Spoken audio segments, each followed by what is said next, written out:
آپ مجھے یہ بتائیں کہ کیا گریٹر اسرائیل بنے گا؟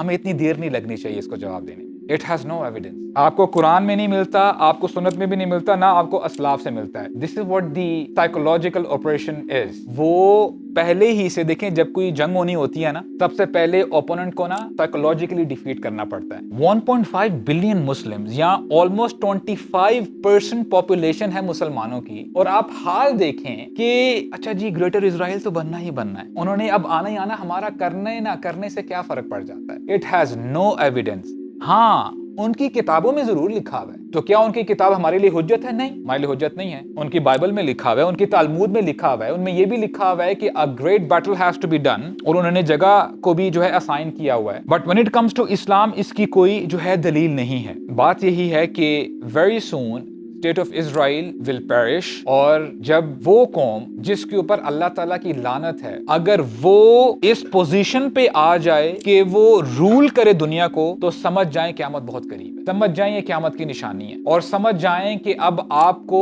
جاگنے کی ضرورت ہے. اور یہ بھی سمجھ جائیں کہ اس وقت امت مسلمہ اس کی حالت استضعاف ہے، بہت کمزور ہے، راک باٹم پہ ہے. اتنے ممالک ہونے کے باوجود ہم اپنی آوازوں کو اٹھا نہیں پا رہے. اتنا کچھ دیکھنے کے باوجود، ملٹری، فائنانس، سب کچھ ہے ہمارے پاس، ٹیکنالوجی ہے، لیکن ہم کچھ کہہ نہیں پا رہے. دیکھیں کبھی کبھار ہم جب بات کر رہے ہوتے ہیں نا کہ ہمارے پاس ملٹری ہے، ہمارے پاس باقی بھی مینز ہیں کہ ہم اس چیز کو روک سکیں، لیکن جب آپ اوور ویو لیتے ہیں امت مسلمہ کا، ہماری امت شہوات اور شبہات میں ڈوبی ہوئی ہے. ہم اپنا لائف سٹائل پھر بھی چینج نہیں کر پا رہے، which is a big question mark کہ ہم نے کرنا کیا ہے.